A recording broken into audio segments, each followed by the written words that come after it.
morning everyone. Welcome back to our online classes again.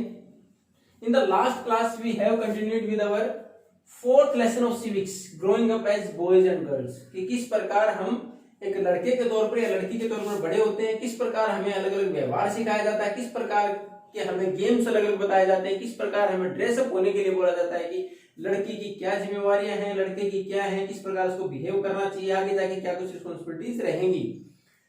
उसमें हमने देखा था there is a lot of discrimination, उसमें बहुत सारा भेदभाव था, कहाँ किस प्रकार की उम्मीदें, कौन व्यक्ति क्या काम करेगा, जेंडर के अकॉर्डिंग हमने काम डिवाइड कर रखे थे। अभी उसी में एक एग्जांपल के साथ दे रखा है कि we do not value the work of a woman specially if she is not working outside. हम महिला के काम को तब तक कोई वैल्यू नहीं देते, तब तक कोई कीमत नहीं देते, तब तक कोई रिस्पेक्ट नहीं देते जब तक कि वो बाहर कमाने के लिए न जाए। यानी जब तक वो कमाए नहीं तब तक अगर घर पर काम करे तो हम उसकी वैल्यू नहीं समझते। एक एग्जांपल के द्वारा इसमें दे रखा है कि एक लड़की है, वो घर जाके अपनी मम्मी को बोलती है कि कल मेरा स्कूल का टूर है बाहर। इसमें एक्सप्रेशन वर्ड इस्तेमाल हुआ है कि स्कूल का टूर है, कि उसमें हमारी मैडम ने बोला है कि वॉलंटियर्स की जरूरत है, यानी कोई भी साथ में अपनी इच्छा से जा सकता हो जो कि who can take care of the students, जो बच्चे जा रहे हैं उनकी देखभाल कर पाए। तो अपनी मम्मी से बोलती क्यों ना मम्मी कि आप एक दिन की छुट्टी ले लें। यानी उसकी माताजी वर्किंग वोमेन है, वर्किंग वोमेन मतलब वर्किंग तो सारी है, घर पर काम करती मम्मी जी वो भी वर्किंग तो है ही, हम वैल्यू नहीं करते वो अलग बात है, लेकिन वो कहीं ना कहीं बाहर काम करती हैं, तो उनको बोलती कि आप एक दिन की छुट्टी ले लें और साथ चलें। तो उसके बाद उसकी माताजी को इसलिए बोलने के बाद वो अपनी सहेली का नाम लेके बोलती कि उनकी माताजी तो हर बार जाती है टूर पर, क्योंकि वो वर्किंग नहीं है, शी इज नॉट वर्किंग, क्यों काम नहीं करती हैं। तो उसकी माताजी उसको समझाती कि बेटा वो काम कैसे नहीं करती हैं, वो सुबह 5 बजे उठती हैं और उसके बाद सारे घर का काम करती हैं। तो उसके बाद वो बोलती कि नहीं वो वास्तव में वो काम थोड़े ही है। फिर बोले अच्छा तो चलो उन्हीं के घर जाके पूछते हैं। जब वो वहां घर पर जाने के बाद बात करते हैं तो उसके बाद उनको एक सुझाव दिया जाता है कि काम करें, जब इनको ये लगता है कि आप काम नहीं करते लेकिन क्यों ना छुट्टी ले लें, just relax and leave everything on other members, कि इन बाकी पर छोड़ दें, आप काम नहीं करें एक दिन। और वैसा ही हुआ। सुबह हालत क्या होती है कि भागम भाग, सुबह सुबह उठते ही कि खाना कौन बनाएगा, चाय अब तक नहीं बनी, बच्चे तैयार नहीं हुए, स्कूल नहीं जा पाए, फिर स्कूल जाते समय टिफिन प्रिपेयर नहीं हुआ और एक कंप्लीट मैसअप वाज देयर। अब उसके बाद जैसे स्कूल से बच्चे वापस आते हैं और वो व्यक्ति काम करने के बाद वापस लौटता है तो द कंडीशन इज कि just like a storm was there, कि जैसे कोई तूफान आया और सब कुछ बिखरा पड़ा हो, वैसी घर की हालत वापस मिल रही, सुबह वैसी करिए जल्दबाजी में वो। और बाकी दिनों में क्या होता था, जब तक वापस आते सब कुछ व्यवस्थित मिलता।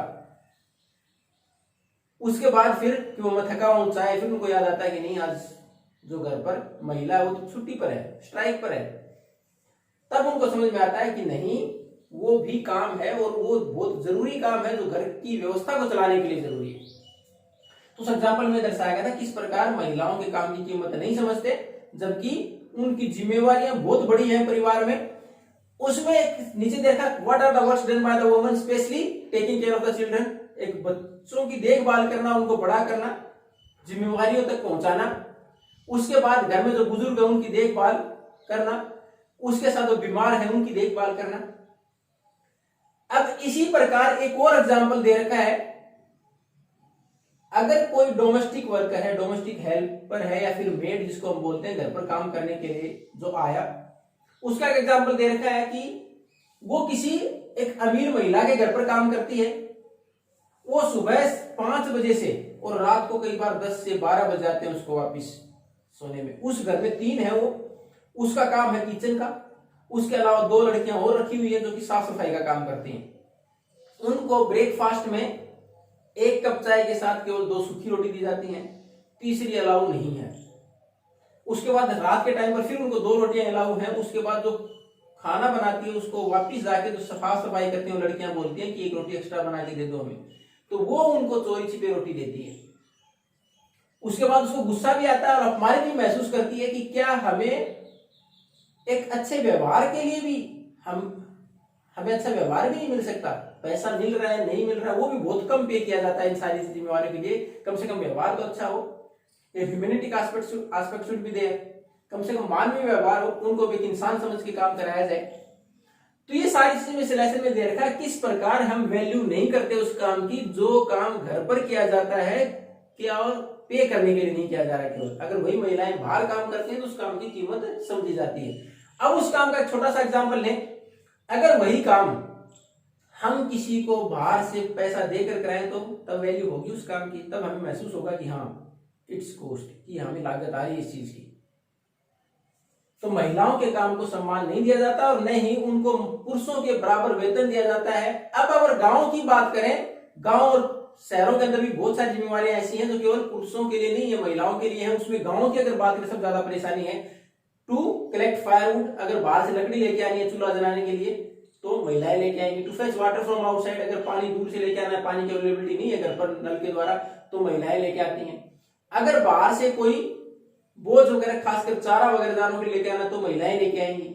उसके अंदर फिजिकल वर्क बहुत सारा होता है। फिजिकल वर्क कि किसी चीज को टू बाइंड इट, उसको बांधने के लिए बेंडिंग, मुड़ना, उसके बाद उसको टू लिफ्ट इट, उसको ऊपर उठाना, उसके बाद एक to cover a long distance by walking, चलते हुए लंबी दूरी तय करना, उसके ऊपर सर के ऊपर इतना बड़ा लोड वजन उठा के चलना, तो बहुत सारा फिजिकल वर्क इन्वॉल्व है। अगर शहरों की बात करें तो वहां भी हम देखते हैं गैस का चूल्हा है तो ज्यादातर we are going to make the prepare the food standing, वहां खड़े होकर 2 से 3 घंटे पूरे परिवार के लिए खाना वगैरह बनाना। Physical efforts are there and they exhausted after working throughout the day, पूरे दिन काम करने के बाद वो भी तो थक जाती हैं। अब उसमें हमने 2 एग्जाम्पल दे रखे हैं नीचे, और वो भी हमारे यहाँ ऑथेंटिक तौर पर डाटा कलेक्ट किए हुए हैं, जिसमें 2 स्टेट को कंपेयर कर रखा है, तमिलनाडु और हरियाणा। दोनों ही जगह आपको देखेंगे तो वर्किंग आवर्स हैं वो महिलाओं के ज्यादा हैं, वर्किंग आवर्स महिलाओं के ज्यादा हैं पुरुषों से। जबकि पेड की अगर बात करें, पेड वर्किंग आवर्स है पुरुषों के ज्यादा है, उनको पैसा ज्यादा मिलता है, महिलाओं को कम मिलता है। जबकि वर्किंग ओवरऑल वर्किंग आवर्स अगर कंपेयर करें तो महिलाओं के कम से कम 15 से 20% अगर आप वर्किंग आवर्स की बात करें, यानी कम से कम हर एवरेज निकाले पर डे तो 3 से 4 घंटे ज्यादा काम करती हैं। अब अगले लेसन में, अगले पार्ट में हम पढ़ेंगे इसमें कि what are the different steps are taken to provide equality to women at working place as well as at home, की घर में किस प्रकार काम कराया जाता है, किस प्रकार उनकी वैल्यू नहीं है, उसके लिए क्या कुछ एफर्ट्स किए जा रहे हैं, किस प्रकार इक्वलिटी प्रदान करने का प्रयास किया गया है, और क्या कुछ उसके लिए how the voice is raised, किस प्रकार आवाज उठाई गई उनको बराबर का हक मिले, how the education facilities are increased for them, किस प्रकार उनके लिए शिक्षा की, स्वास्थ्य की सुविधाएं प्रदान की जाए। We are going to continue in the next class. Thank you and have a nice day.